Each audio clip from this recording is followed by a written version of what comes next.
반갑습니다. 광여입니다. 우리는 평소 머리로는 아는데 몸이 안 따라준다는 말을 자주 합니다. 하지만 왕양명은 단호하게 말합니다. 그것은 아직 모르는 것이다. 라고 말이죠. 오늘 우리는 주자의 치지와 양명의 치양지가 어떻게 다른지, 그리고 왜 지행합일이 단순한 도덕적 권유가 아닌 존재론적 진리인지를 고찰해 보겠습니다. 어려운 지식일수록 체득될 때까지 충분한 시간을 두어야 합니다. 오늘도 저와 함께 한 걸음 깊이 들어가 보시죠. 왜 양명은 양을 붙였을까요? 많은 이들이 양명학의 치양지를 주자학의 경물치지와 혼동합니다. 그러나 치양지라는 용어는 주자학에 없습니다. 주자는 오직 치지만을 말했습니다. 여기서 치의 본의를 보십시오. 지와 복이 만났습니다. 어떤 지점에 도달하도록 끊임없이 두드리고 밀어붙이는 동역학적 행위입니다. 주자에게 이 대상은 외부의 지식이었습니다. 밖에서 안으로 이치를 채워넣는 귀납적 공부였지요. 하지만 양명은 여기에 양자를 더합니다.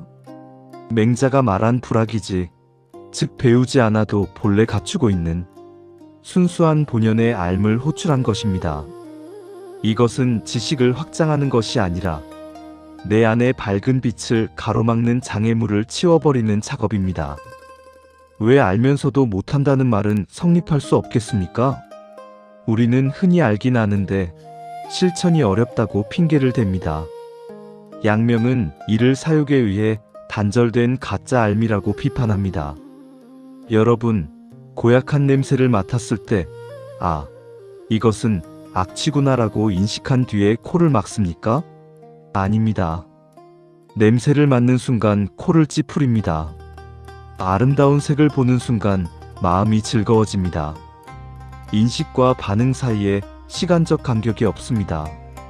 만약 효도가 도리인 줄 알면서 부모님께 불효한다면 그것은 효도의 개념을 암기한 것이지 효도의 본질을 아는 것이 아닙니다.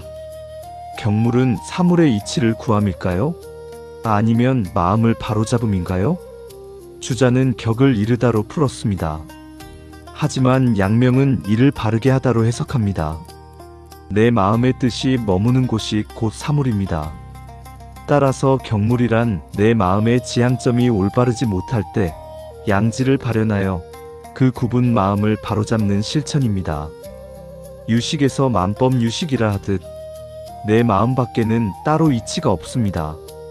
주자가 외부 객관 세계의 리를 분석했다면 양명은 제8 아레야식 속의 청정한 종자가 제7 말라식의 집착을 뚫고 현행하게 하는 치양지의 길을 제시한 것입니다.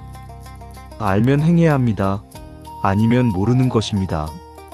사랑하는 구독자 여러분, 양명학은 우리에게 무서운 질문을 던집니다.